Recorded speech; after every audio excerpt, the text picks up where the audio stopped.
तो अब 7 सेकंड बाद मार्केट खुलने जा रहा है। देखते हैं पहला टिक कैसे आता है। एडवांस डिक्लाइन भी आपको दिखेगा। 500 पॉइंट की गिरावट के साथ ही निफ्टी खुला, बैंक निफ्टी खुला है और करीब 160 पॉइंट की गिरावट के साथ अब निफ्टी खुला है। और इंडिया विक्स में खैर अभी टिक ही नहीं आया, वो चेक कर लेंगे। आप रिलायंस को दिखाइए एक बार, HDFC को दिखाइए। पता आपको HDFC बैंक की गिरावट कितनी है? गिरावट छोड़ो, बढ़त कितनी है? 30 पैसे की है। यही मैं आपसे कह रहा हूँ, क्योंकि ये ना अपने सपोर्ट पे खड़े हैं। खोलते ही देखो HDFC बैंक ने हरे निशान दिखा दिया और बैंक निफ्टी के अंदर करीब 150 पॉइंट की रिकवरी खुलते ही हो गई है। ठीक, तो ये जो आज सुबह का ग्लोबल सेल ऑफ है ना, मैं आपको फिर से बताता हूँ, मेरे को ना इन सब चीज़ों पर ट्रस्ट ही नहीं होता जब तक आप उस लेवल के नीचे क्लोज ना करो, ये ना करो। तो मैं सुबह भी आपसे यही बात कह रहा था। एक और पॉइंट है आज ना, एक अच्छा एक और चीज़, 10% इंडिया विक्स भी आ गया ऊपर। ये विक्स थोड़ी सी घबराहट लेके आया, लेकिन अभी भी इसका कोई खास मतलब है नहीं।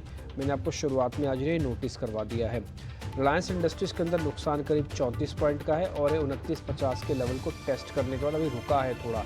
देखते हैं क्या होता है। लेकिन बैंक निफ्टी के अंदर गिरावट 400 से 450 पॉइंट की अभी भी आपको दिख रही है। थोड़ा रुक जाइएगा, 5-7 मिनट, इमीडिएट हाथ बदला हो रहा है। उसके बाद बाजार अपनी डायरेक्शन को फिर से खोजेगा और कोई बड़ी बात नहीं है कि ड्रैग भी कर जाए। मैंने अडानी ग्रुप के शेयर्स भी चेक कर रहा हूँ, वहाँ पर भी मेरे को ज़्यादातर स्टॉक्स में गिरावट दिख रही है। अडानी ग्रुप के स्टॉक्स में भी ज़्यादातर में मेरे को गिरावट दिख रही है। दूसरा पॉइंट, अब आ जाते हैं वीक काउंटर्स पे। जो आज बाजार के वीक काउंटर्स आपकी स्क्रीन पर आएंगे। एक्सिस बैंक को दिखाना, पावर ग्रिड, टाइटन, हिंडाल्को, ये सभी दिखा दीजिए। ये सब के सब काउंटर्स आपको शुरुआती थोड़ा वीक दिखेंगे। इसके अलावा जो स्ट्रेंथ वाले काउंटर है उसमें L&T, नेस्ले, टाटा मोटर्स जैसे शेयर्स हैं जहाँ पे थोड़ा थोड़ा बढ़त देखने को मिल रहा है। जिंदल स्टील भी नीचे है आज। इसके अलावा LIC का एक शेयर है, वो भी आज 1.5% गैप के साथ खुला है। आज टाटा कंज्यूमर्स में वापस से पुल बैक आया, नेस्ले में वापस से पुल बैक आया। तो बाज़ार को अपने रिदम के हिसाब से भी और थोड़ा समय चाहिए सेटल होने के लिए। होने दीजिएगा, शांति से बैठिए अभी। और देखिए बैंक निफ्टी में एक झटका लगा, 150 पॉइंट की रिकवरी आई, फिर से सेल ऑफ आ गया। जो एग्जैक्टली मैंने अभी आपके सामने कहा था कि बाज़ार एक झटका मारेगा, ऊपर आएगा, फिर तोड़ेगा नीचे आके। तो ये एक सिंपल तरीका है। अगर आप ट्रेडिंग को या स्क्रीन रीडिंग करना जानते हो तो ये आपको सब कुछ नोटिस अपने आप हो जाया करेगा। 600 पॉइंट की गिरावट इस समय बैंक निफ्टी पे दिख रही है और बैंक निफ्टी ने 50-800 के लेवल को भी ब्रेक कर दिया। और अब हम निफ्टी के 24,200 की वेट कर रहे हैं कि अगर वो भी ब्रेक करेगा तो फिर दिक्कत पड़ेगी। RBL में 8% इक्विटी का बड़ा सौदा हुआ है और ये शेयर करीब 3% अभी नीचे है। हीट मैप दिखा दीजिए, ज़्यादा बोलने का है नहीं क्योंकि मेरे को तो सिर्फ चेक करना है और वेट करना है। देखते हैं क्या होता है। हीट मैप दिखा एक बार, सिर्फ 2-4 शेयर आपको दिखेंगे, जैसे L&T का नंबर्स का थोड़ा बहुत इम्पैक्ट है, गाइडेंस वगैरह भी ठीक आई है। और दूसरा SBI लाइफ आप देख पा रहे हैं, दोनों के पास बड़ा 2 से 1% की है। नहीं तो ज़्यादातर स्क्रीन आपको लाल निशान में दिखेगी। सबसे नीचे आपको एक्सिस बैंक दिख रहा है जो करीब 4% का। देखो नंबर अच्छे लाओगे तो भी पनिशमेंट है, नंबर बहुत अच्छे लाओगे तभी रिवॉर्ड मिलेगा, और ख़राब लाओगे तो फिर ऐसा ही रिवॉर्ड मिलेगा जैसे अभी आप एक्सिस बैंक को मिल रहा है। सृष्टि आपको बता रही है छोटे मझोले शेयर्स में क्या हो रहा है, फिर ओपनिंग के सौदे देंगे सृष्टि।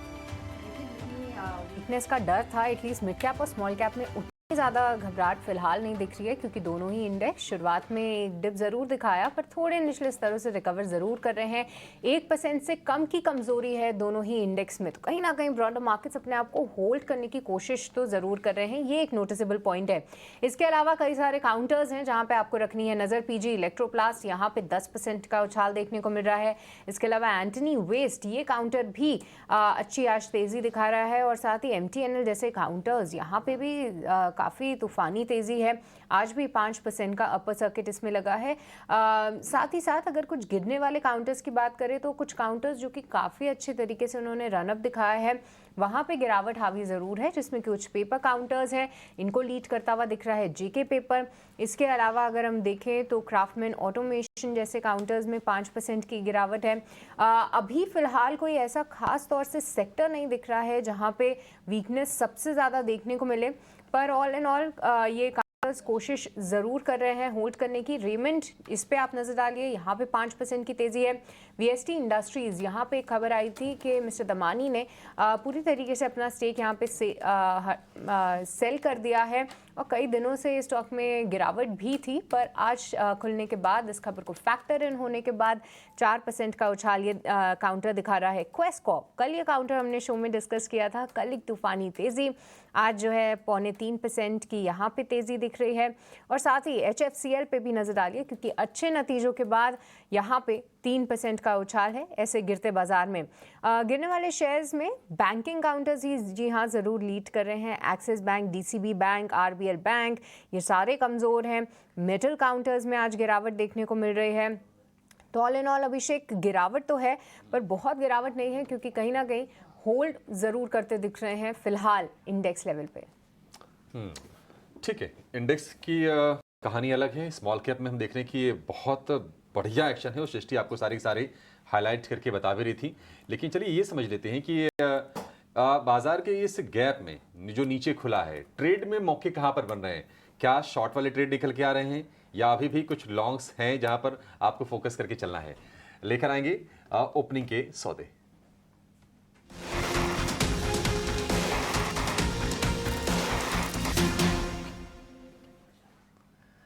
किरण जी, शुरुआत आपसे करेंगे ओपनिंग ट्रेड की। बताइए कहां मौके आपको दिख रहे हैं?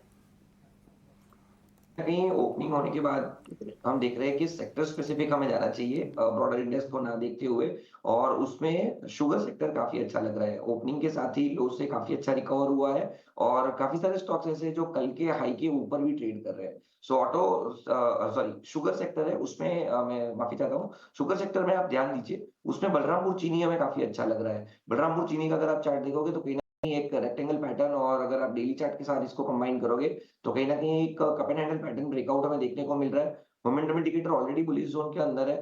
तो बलरामपुर चीनी करंट मार्केट प्राइस जो 450 के आसपास है, कल के हाई के ऊपर ही ट्रेड कर रहा है, लॉन्ग करके जाना चाहिए। एक स्ट्रिक्ट स्टॉप लॉस जो हमें मेंटेन करना है वो 440 का आप मेंटेन कीजिए, and not only for the intraday, लेकिन आप अगर 3-4 दिन इसको होल्ड कर सकते हो तो ऊपर में 480 से प्लस के टारगेट भी आपको देखने को मिल सकते हैं। तो शुगर सेक्टर हमें अभी अच्छा लग रहा है और उसमें भी बलरामपुर हमारा फेवरेट पिक रहेगा। ठीक है, बलरामपुर चीनी ये किरण जी के रडार पर। शुगर स्पेस में मिठास बढ़ रही है, हम देख रहे हैं श्रीलंका में भी आज अच्छी तेजी है। अच्छा किरण जी, लगे हाथ में एक और शेयर जरा चेक कर लीजिए हमारे लिए, वो है एमएमटीसी का। मैं चेक कर रहा था, वॉल्यूम भी बड़े अच्छे इसमें हो रहे हैं और लगातार दूसरा सत्र है जब बहुत तेज रफ्तार से शेयर भाग रहा है, 11% ऊपर है। कितना चलेगा और क्या सलाह होगी? कोई ट्रेड बन रहा है आपके हिसाब से इसमें? फंडामेंटली इसमें एक टेलविंड्स है। जैसे हमने देखा कि इस बजट के अंदर गोल्ड की कस्टम ड्यूटी जो कट हुई है, और एमएमटीसी जो है वो गोल्ड माइनिंग के अंदर है। ये कहीं ना कहीं डोरे के ऊपर भी जो कस्टम ड्यूटी कम हुई है, गोल्ड बार के ऊपर भी जो कस्टम ड्यूटी कम हुई है, उसका टेलविंड्स कहीं ना कहीं ये प्ले आउट हो रहा है। अब टेक्निकली अगर हम देखें तो डेली चार्ट के ऊपर, वीकली चार्ट के ऊपर एक बड़ा ब्रेकआउट है। सो मंथली चार्ट के हिसाब से हम देखेंगे तो मेरे हिसाब से जिस तरह से ओवरऑल चार्ट पैटर्न लग रहा है, आप देखोगे तो कहीं ना कहीं 2014 के बाद स्टॉक 60 और 70 रुपीज के ऊपर चल रहा है। तो एक बड़ा ब्रेकआउट है। एज ऑफ नाउ नई खरीदारी का तो सलाह नहीं रहेगी यहाँ पे, क्योंकि जो इसके मोमेंटम इंडिकेटर है वो तो हाईली ओवरबॉट जोन के अंदर है। तो जिनके पास भी है वो एक स्ट्रिक्ट स्टॉप लॉस 100 रुपए का रखे और खरीदारी के लिए वेट करे। तो एज ऑफ नाउ 100 रुपए की स्टॉप लॉस के पास जिनके पास है वो होल्ड रखे। जिस तरह का चार्ट पैटर्न ब्रेकआउट हमें डेली चार्ट के ऊपर लग रहा है, कहीं ना कहीं ये ऊपर में 130-140 तक जाने की गुंजाइश रख रहा है, लेकिन रिस्क रिवॉर्ड रेशियो फेवरेबल नहीं है। तो जिनके पास है वो 100 रुपए के स्टॉप लॉस से होल्ड रखें। रुपए का स्टॉप लॉस एमएमटीसी के लिए। एमएमटीसी आपको बता दें कि सरकारी कंपनी है और इंटरनेशनल ट्रेडिंग का ये जिम्मा सारा संभालती है और गवर्नमेंट की स्टेक जो इसमें है करीब 90% के आसपास का है। दो और एक्सपर्ट हमारे साथ तैयार हैं, राहुल घोष भी जुड़ गए हैं और मयूरेश जी भी हैं। राहुल जी, बहुत शुक्रिया आपका समय देने के लिए। बाजार में मोमेंटम थोड़ा सा लूज हो रहा है सर, प्रॉफिट टेकिंग हम देख रहे हैं और यहाँ से ट्रिगर्स भी समझ में नहीं आ रहे हैं कि अच्छा अब कैसे बाजार आगे बढ़ेगा। आईटी, बैंक जो दो मजबूत पिलर्स हैं वहाँ से सपोर्ट नहीं आ रहा है। स्टॉक्स कौन से आइडेंटिफाई किए हैं आपने? क्या लॉन्ग के सौदे हैं या फिर शॉर्ट के मौके आपके पास आ गए हैं अब? नमस्ते और गुड मॉर्निंग। तो बिल्कुल सही कहा, एक्चुअली 24,400 से ही हम कहते आ रहे हैं कि लॉन्ग साइड में रिवॉर्ड टू रिस्क रेशियो नहीं बन रहा है और शॉर्ट साइड का ज्यादा ओपनिंग है as compared to long side. Long side पे ही दोनों ट्रेड दे रहे हैं, बट थोड़ा सा कंडीशनल लॉन्ग दे रहे हैं और बहुत स्पेसिफिक दे रहे हैं जो स्टॉक्स में स्ट्रेंथ है अभी भी। पहले तो क्रॉम्पटन की बात करते हैं, 440 के आसपास चल रहा है, शायद अभी थोड़ा मूव अप हुआ है। करंट मार्केट प्राइस पे लॉन्ग कर सकते हैं, स्टॉप लॉस रखिएगा 429 पे, और पुराना टारगेट जो मैंने दिया था 449 उसके अभी पास आ गया है, तो 455 का अभी टारगेट थोड़ा सा चेंज कर सकते हैं। लास्ट 10 मिनट में ये स्टॉक ऊपर गया है। दूसरा स्टॉक जो है वी गार्ड है, करंट मार्केट प्राइस पे लॉन्ग कर सकते हैं, स्टॉप लॉस 455 का होगा और टारगेट इसका होगा 498 पे। दोनों स्टॉक्स आप नोटिस करेंगे निफ्टी 200 पॉइंट नीचे है बट दोनों स्टॉक स्ट्रांग लग रहे हैं और चार्ट स्ट्रक्चर भी पॉजिटिव दिख रहा है इंट्राडे मूवमेंट के लिए। ठीक है, चार्ट्स भी पॉजिटिव हैं इसके इंट्राडे मूव्स के लिए। एक और शेयर हम नोटिस करवाएंगे जिसका बजट में ऐलान किया है वित्त मंत्री ने, उसका असर दिख रहा है, वो है कल्याण ज्वेलर्स का। 600 रुपये के ऊपर अब ये जाके कारोबार कर रहा है और जो ड्यूटीज में कटौती थी 15% से घटाकर जो 6% किया गया, डायरेक्ट बेनिफिशियरीज हैं सारी की सारी ये ज्वेलरी कंपनीज।